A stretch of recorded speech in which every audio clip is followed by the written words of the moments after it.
بسم اللہ الرحمن الرحیم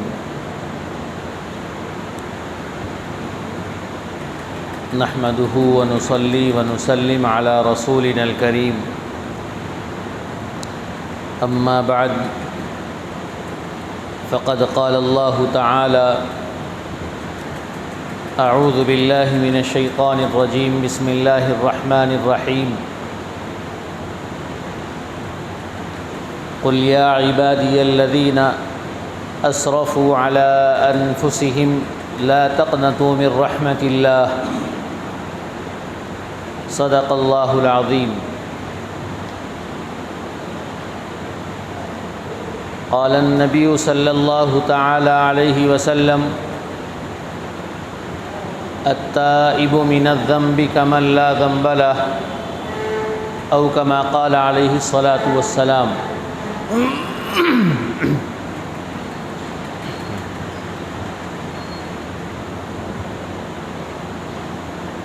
محترم سامعین اکرام، عزیز بزرگان دین،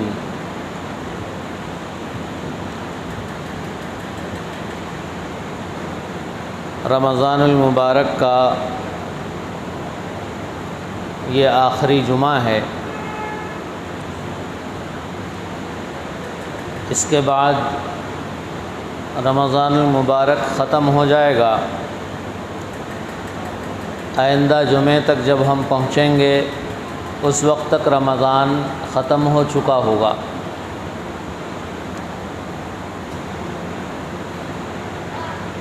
رمضان کا انتظار کرتے کرتے ایسا ہوا کہ رمضان آ بھی گیا اور رمضان المبارک کے 24 یعنی 23 دن ختم ہو گئے اور 24واں روزہ چل رہا ہے۔ اب پھر دیکھتے دیکھتے یہ دن بھی ختم ہو جائیں گے۔ اللہ تعالیٰ کا دستور ہے قیامت جب تک آئے گی اس وقت تک دنیا ایسے ہی چلتی رہے گی، رمضان آتا رہے گا اور جاتا رہے گا۔ جو اللہ تعالیٰ نے بندوں کو اوقات دیے ہیں، جو زندگی دی ہے، وہ ایسے ہی ملتی رہے گی۔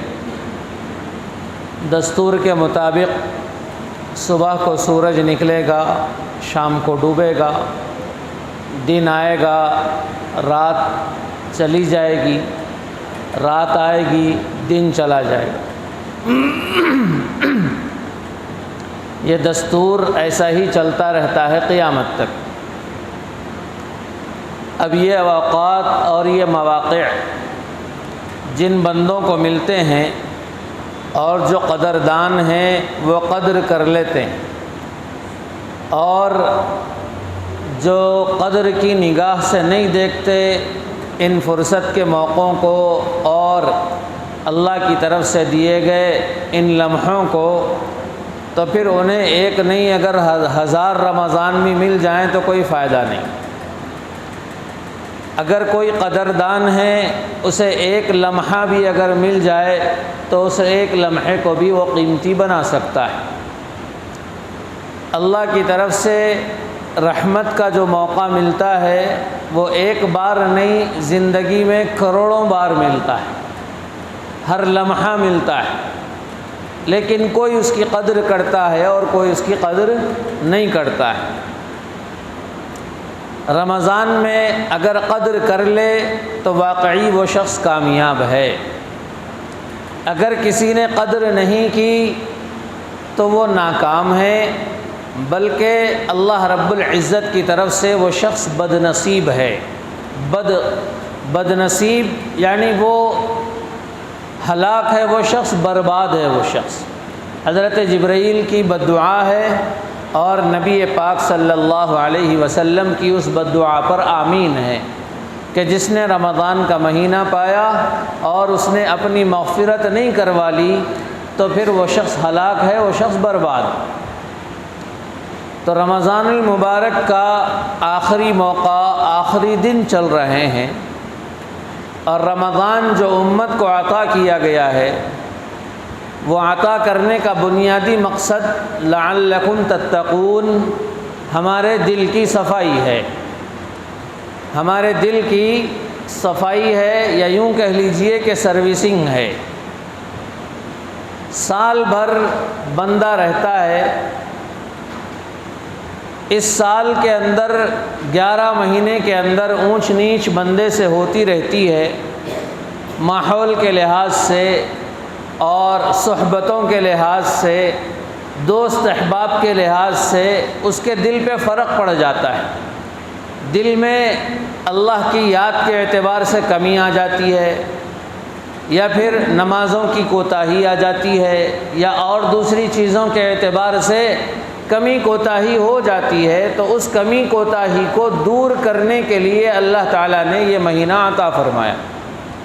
کہ بھئی اس مہینے میں تم تیاری کر لو، جو کمی کوتاہی ہو گئی اس کو صحیح کر لو اور اس کو درست کر لو، پھر اس کے بعد ایک نئی زندگی تمہیں رمضان میں ملے گی، ایک نئی سروسنگ ہو جائے گی، بیٹری چارج ہو جائے گی، پھر اس کے بعد 11 مہینے تک تمہاری زندگی اچھی گزر سکتی۔ اس مقصد سے امت کو رمضان المبارک عطا کیا گیا ہے۔ دل میں اللہ کا خوف پیدا ہونا، یہ اصل چیز ہے، دل میں اللہ کا خوف پیدا ہونا، دل کے اندر ہونا چاہیے۔ اگر دل کے اندر نہ ہو تو پھر آدمی کہیں بھی چلا جائے پھر اللہ سے نہیں ڈرتا ہے۔ چوری سے بچنے کے لیے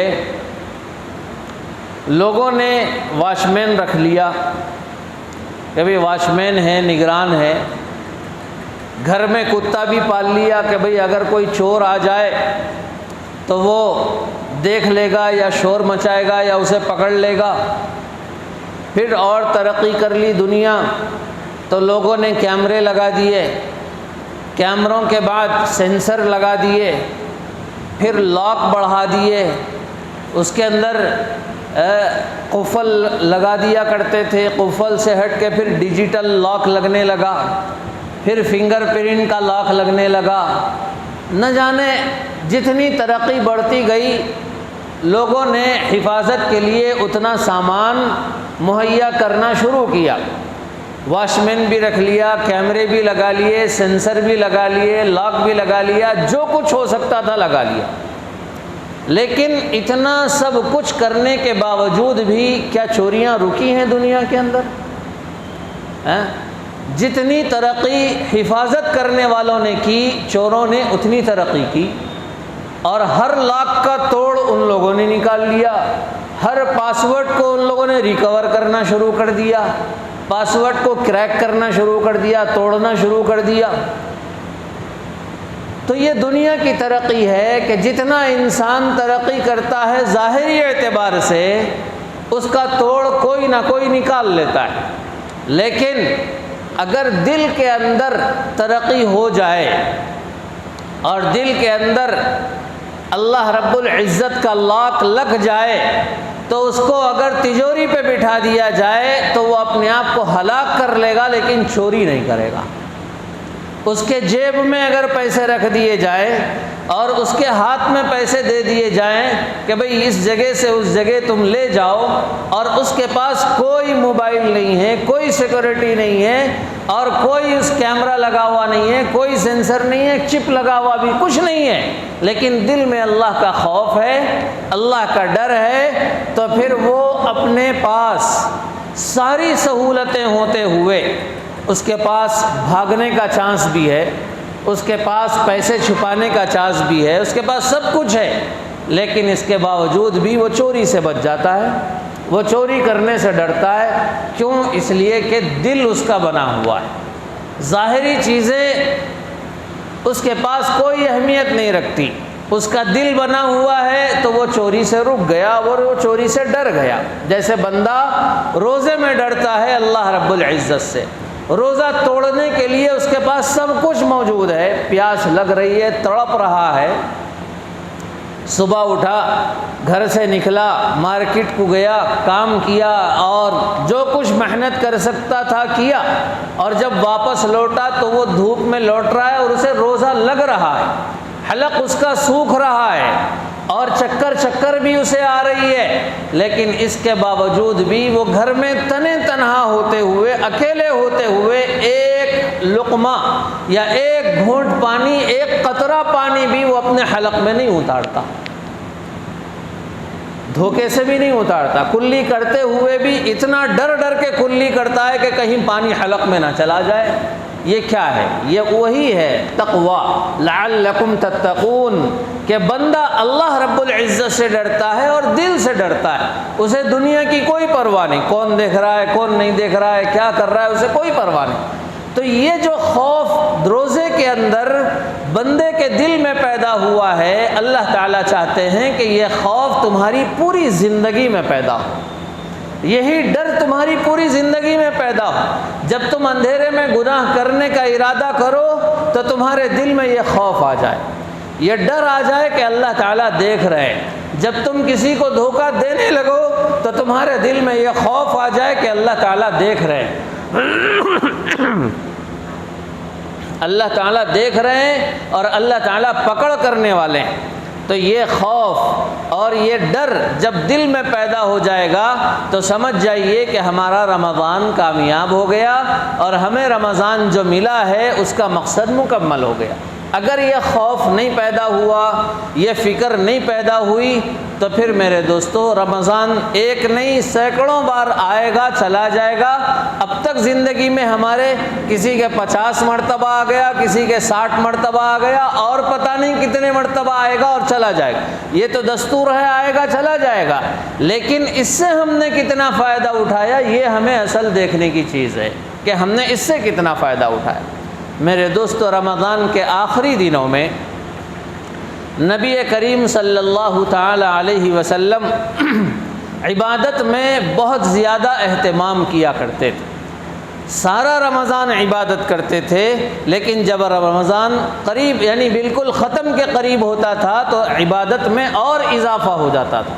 اور زیادہ اہتمام کیا کرتے تھے، اتنا اہتمام کہ اللہ کے نبی اعتکاف میں بیٹھ جاتے تھے، اپنے گھر سے دور، اپنے گھر سے ہٹ کے، اپنی بیویوں سے ہٹ کے اللہ کے لیے اپنے آپ کو نکال دیتے تھے، اور بیٹھے ہوئے ہیں اللہ رب العزت کے دربار میں صبح سے لے کے شام تک، بس پڑے ہوئے ہیں اللہ رب العزت کی چوکھٹ پہ، اللہ کے قدموں پہ پڑے ہوئے ہیں کہ اب تو بس معافی ملنی ہی ملنی، اب تو بس اللہ کو راضی کرنا ہی کرنا ہے، کچھ بھی ہو جائے، چاہے کچھ ہو جائے، اللہ کو معاف کیے بغیر نہیں ہٹیں گے۔ یہ اعتکاف اللہ کے نبی علیہ السلام کیا کرتے تھے، اور صحابہ اکرام بھی کیا کرتے تھے۔ کھانے پینے کی کوئی فکر نہیں، دنیا کے چیزوں کی کوئی فکر نہیں، بس کچھ وقت نکال لیا اللہ کے لیے۔ اللہ کے لیے کیا بلکہ اپنے لیے اللہ وقت نکالتے تھے کہ بھئی میں دیکھیے اگر کوئی بندہ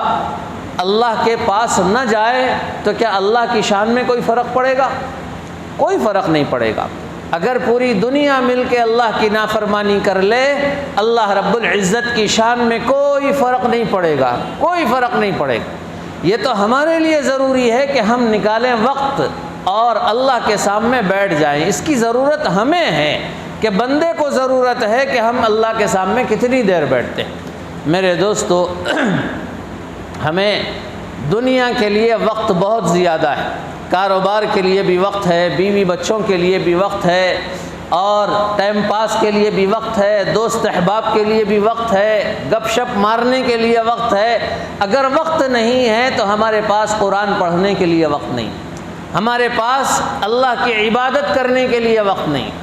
میرے دوستو کچھ نہیں ہے، ہمت اصل چیز ہے۔ آدمی یہ کرتا ہے کہ بھائی بندے سے جب کہیں کہ بھائی نماز پڑھو تو بندہ کہ بس دعا کر دیجئے، دعا کر دیجئے آپ کہ نمازوں کی پابندی ہو جائے۔ اور اگر کسی سے یہ کہیں کہ بھائی داڑھی رکھ لیجئے، مول صاحب بس آپ دعا کر دو، ارادہ تو ہے لیکن آپ دعا کر دو، بس ارادہ ہے۔ اور کتنے بار کرتا ہے بندہ ارادہ؟ ہر رمضان میں کرتا ہے، اور یہ کرتا ہے بھائی یہ رمضان اب اچھا گزاریں گے، اس کے بعد پھر ہم نیک ہو جائیں گے۔ بندہ ارادہ کرتا ہے ایک عمرہ کر کے آئیں گے، پھر اس کے بعد نیک ہو جائیں گے۔ بندہ ارادہ کرتا ہے چلو حج کر لیں گے، حج کے بعد سب چھوڑ چھاڑ کے بس اللہ اللہ کریں گے۔ حج بھی ہو جاتا ہے، عمرہ بھی ہو جاتا ہے، کئی رمضان بھی چلے جاتے ہیں، مگر وہ ارادے ویسے ہی بنتے رہتے ہیں، ٹوٹتے رہتے ہیں، بنتے رہتے ہیں، ٹوٹتے رہتے ہیں۔ اصل چیز ہمت ہے۔ دیکھیے دعا فائدہ ضرور دیتی، دعا ایسا نہیں ہے کہ فائدہ نہیں دیتی ہے، لیکن دعا ضرور فائدہ دیتی ہے، لیکن دعا کے ساتھ ساتھ ہمت اور ارادہ ہے۔ اگر ہم نے ہمت کر لی، ہم نے ارادہ کر لیا تو ہم کامیاب ہوتے ہیں۔ بھائی صبح اٹھ کے نوکری کو جب جانا ہے، دکان جب کھولنی ہے، جب کاروبار کے لیے جانا ہے یا ملازمت کے لیے جانا ہے، جب کوئی نہیں کہتا کہ مول صاحب دعا کر دیجئے، جب کوئی نہیں کہتا کہ کاروبار کے لیے جا رہے ہیں، کیسے جا رہے ہیں؟ نیند میں سے اٹھ کے جا رہے ہیں، پریشان ہو کے جا رہے ہیں، نہا دھو کے تیار ہو کے سب کچھ، یہ کیوں جا رہے ہیں؟ بھائی نماز کے لیے دعا کی بات آتی ہے، لیکن جب نوکری کے لیے جاتے ہیں تو خود اٹھ کے چلے جاتے ہیں، وہاں ہمت پوری ہو جاتی ہے، وہاں ارادہ پورا ہو جاتا ہے، لیکن یہاں کیوں ارادہ پورا نہیں ہوتا؟ یہی اصل چیز ہے کہ ہماری ہمت کمزور ہے، ہم ارادہ نہیں کرتے۔ اگر ہمارے دل میں یہ ارادہ آ جائے، یہ خیال آ جائے کہ بھائی نماز پڑھنی ہے، لیٹے ہوئے ہیں بستر پہ، سحری کر لی، سحر کا وقت ختم ہو گیا، پھر اس کے بعد سستی ہوئی، لیٹ گئے، اور لیٹنے کے بعد اذان کی آواز آئی، اب دل میں خیال آتا ہے چلو اذان ہو گئی، نماز پڑھ کے آئیں گے، پھر تھوڑا ادھر موبائل دیکھ لیا، پھر ادھر دیکھ، اب ادھر کروٹ، ادھر کروٹ، ادھر تھوڑا نہیں، ابھی ٹائم ہے، ابھی تھوڑا ٹائم، وہ دیکھتے دیکھتے ٹائم بھی ختم ہو جاتا ہے، نیند بھی لگ جاتی ہے آدمی۔ اور اگر جب اس کو پہلے ہی خیال آیا، اسی وقت وہ ہمت کر کے اٹھ جائے اور یہ ارادہ کر لے کہ مجھے جانا ہے نماز کے لیے، اور نکل جائے، تو کیا آدمی نہیں جائے گا؟ جیسے آدمی نوکری کے لیے چلا جاتا ہے، نوکری کے لیے تو آسانی سے نکل جاتا ہے گھر سے، دکان کھولنے کے لیے ہر دن نکلتا ہے، کھانا کھانے کے لیے دن میں 3 مرتبہ بیٹھ جاتا ہے اور کھانا کھاتا ہے ارادہ کر کے، تو کیا یہ چیزوں کا ارادہ کیوں نہیں ہوتا پورا؟ بھائی ان چیزوں میں تو پورا ہو رہا ہے۔ وہاں کوئی یہ نہیں کہتا بھائی دکان کھولنے کے لیے چلو، اگر کوئی کہہ دے تو وہاں تو کہنے بس مول صاحب دعا کر دیجئے دکان کے لیے، دعا کر دیجئے۔ بھائی دعا وہاں تو کوئی نہیں کہتا، وہاں تو آدمی اٹھ کے خود چلنے لگتا ہے۔ تو یہ اصل چیز ہمت ہے، ارادہ ہے۔ اگر ہم ہمت میں کمزور ہیں تو ہم سے کچھ نہیں ہوگا۔ اگر ہم نے ہمت کی، ارادہ کر لیا اور قدم بڑھا دیے تو پھر سمجھ جاؤ ہم کامیاب ہو گئے ہیں۔ اور یہی اصل چیز ہے، اللہ رب العزت یہی سکھانا چاہتے ہیں رمضان المبارک میں، کہ ارادہ تو سب کے دلوں میں آتا ہے، لیکن رمضان کے اندر جو ارادہ مکمل کرنے کے لیے ہمت پیدا ہوتی ہے، وہ ایک ریہرسل ہوتی ہے، وہ ایک بندہ اس کی پابندی کرتا ہے اور ایک پریکٹس کرتا ہے رمضان کے اندر، کہ بس رمضان میں جیسے اٹھ کے چلا جا رہا ہے، مسجد کی طرف جا رہا ہے، روزے کی طرف جا رہا ہے، دین کے کاموں کی طرف جا رہا ہے، یہی سال بھر رمضان میں ہونا چاہیے۔ میرے دوستو، رمضان المبارک کے آخری دنوں میں نبی کریم صلی اللہ علیہ وسلم عبادتوں کا زیادہ اہتمام کرتے تھے۔ رمضان کی عبادتوں میں نمازیں ہیں، نمازیں تو سال بھر ہیں، رمضان میں تراویح کا اضافہ ہے، اور اہتمام کرنے والے تہجد کا اضافہ کر لیتے ہیں، رمضان میں اہتمام سے تہجد پڑھتے ہیں۔ رمضان میں عبادتوں کا ایک اہتمام قرآن مجید کی تلاوت، قرآن مجید کی تلاوت جتنی ہو سکے، جتنی زیادہ ہو سکے ہمیں کرنی ہے۔ دیکھیے جو گزر گئے دن گزر گئے، اب جو بچے ہوئے ہیں کم سے کم ان کو تو ہم کام میں لائیں، ان کو تو ہم کام میں لائیں، جس قدر ہو سکے رمضان میں قرآن مجید کی تلاوت کا اہتمام کیا جائے۔ اس کے علاوہ رمضان المبارک میں ایک اہتمام دعاؤں کا ہے۔ دعاؤں کے اہتمام کے ساتھ ساتھ بندے کو اپنی معافی کا اہتمام کرنا ہے، مغفرت طلب کرنا ہے، اللہ تعالیٰ سے معافی مانگنی۔ رمضان میں استغفار کی کثرت، اپنے آپ کو اللہ رب العزت کے سامنے پیش کرنا اور گناہوں سے معافی مانگنا، استغفار یہ اللہ رب العزت کو بہت پسند ہے۔ نبی کریم صلی اللہ علیہ وسلم دن میں 100 مرتبہ استغفار کیا کرتے تھے۔ استغفار کا مطلب ہے اللہ رب العزت سے معافی مانگنا، اپنی غلطیوں پر شرمندہ ہو کے اللہ کے سامنے گڑ گڑانا اور رونا کہ اللہ مجھ سے غلطی ہو گئی معاف کر دیجئے، مجھ سے غلطی ہو گئی معاف کر دیجئے، درگزر کر دیجئے، یہ ہے استغفار۔ خالی زبان سے بولنے کا مطلب صرف زبان سے استغفر اللہ نہیں، زبان سے بھی بولے اور دل میں اس بات کا اہتمام ہو کہ یا اللہ مجھ سے غلطی ہو گئی۔ ندامت اور شرمندگی، میرے دوستو، ندامت اور شرمندگی اللہ رب العزت کو بہت پسندیدہ ہے، بہت پسندیدہ ہے۔ حضرت موسیٰ علیہ السلام کے زمانے میں ایک مرتبہ قحط ہو گیا، بارش نہیں ہو رہی ہے، بہت عرصہ گزر گیا، کھیت سوکھ گئے، درخت سوکھ گئے، تالاب سوکھ گئے، کنوؤں میں پانی نہیں آ رہا ہے، لوگ پریشان حال ہیں، جانور پیاسے پڑے ہوئے ہیں۔ سارے لوگ علاقے کے حضرت موسیٰ کے پاس آئے اور حضرت موسیٰ علیہ السلام سے کہا کہ آپ اللہ کے رسول ہیں اور اتنے دنوں سے ہم لوگ پریشان ہیں، پانی برس نہیں رہا ہے آسمان سے، آپ دعا کر دیجئے۔ حضرت موسیٰ علیہ السلام نے بستی کے سارے لوگوں کو لے کے بستی سے باہر نکل گئے۔ دیکھیے، جب قحط ہوتا ہے یا استسقاء کے لیے نکلتے ہیں، بارش کے لیے نکلتے ہیں، تو شروع سے طریقہ یہ ہے کہ بستی کے سارے لوگ بستی کو چھوڑ کے شہر سے، بستی سے باہر نکل جاتے ہیں، میدان میں چلے جاتے ہیں، اور میدان میں جاتے ہوئے طریقہ یہ ہے کہ جانوروں کو بھی ساتھ لے جاتے ہیں، گھر کے جو ضعیف آدمی ہیں ان کو بھی ساتھ لے جاتے ہیں،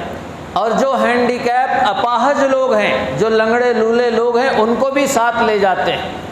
ساتھ لے جا کے میدان میں کھڑے ہو کے اللہ سے مانگتے ہیں، دعا کرتے ہیں کہ اللہ ہم پریشان حال ہیں، کم سے کم ان جانوروں کو دیکھ لیجئے، کم سے کم ان غریبوں کو،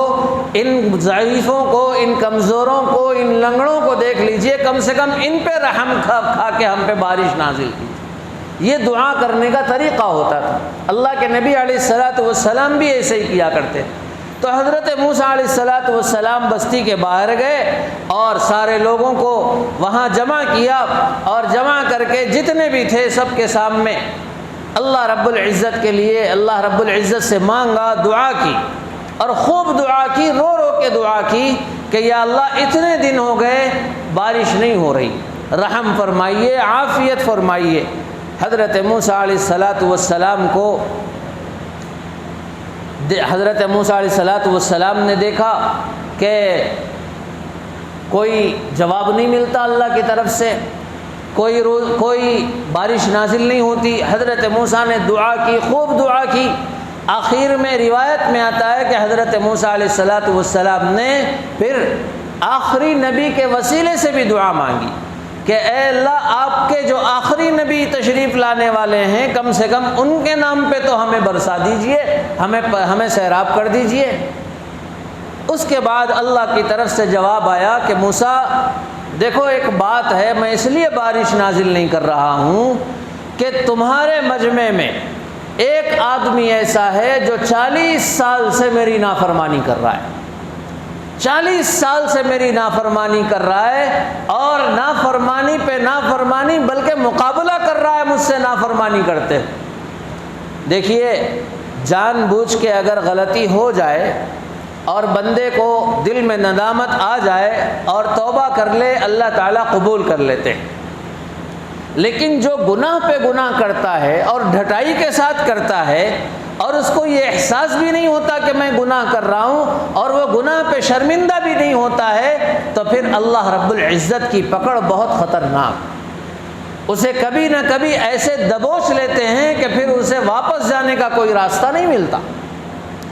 حضرت موسیٰ علیہ السلام سے اللہ نے کہا کہ تمہارے مجمع میں ایک شخص ایسا ہے جو 40 سال سے گناہ کر رہا ہے اور مقابلہ کر رہا ہے مجھ سے گناہ کے ساتھ، جب تک وہ اس مجمع میں ہوگا میں بارش نازل نہیں کروں گا، بارش نازل نہیں ہوگی۔ حضرت موسیٰ علیہ السلام لوگوں کی طرف متوجہ ہوئے۔ روایت میں آتا ہے کہ لوگوں کی تعداد تقریباً 70,000 تھی۔ 70,000 کے مجمع میں حضرت موسیٰ علیہ السلام نے اللہ کی مدد سے پکارا اور لوگوں کو مخاطب کر کے کہا کہ لوگوں، اللہ رب العزت کی طرف سے یہ آواز آئی ہے کہ تمہارے درمیان ایک شخص ہے جو 40 سال سے گناہ کر رہا ہے، اور جب تک وہ اس مجمع میں رہے گا اللہ کی طرف سے رحمت نہیں آئے گی۔ ہم گزارش کرتے ہیں کہ وہ نوجوان، وہ آدمی جو بھی ہے، وہ یہ مجمع چھوڑ کے چلا جائے تاکہ اس کی وجہ سے سارے لوگوں پہ جو مصیبت آ رہی ہے وہ ٹل جائے، ختم ہو جائے۔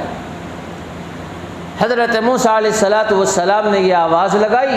پھر اس کے بعد وہ شخص جو اس مجمع کے اندر تھا وہ پریشان ہو گیا۔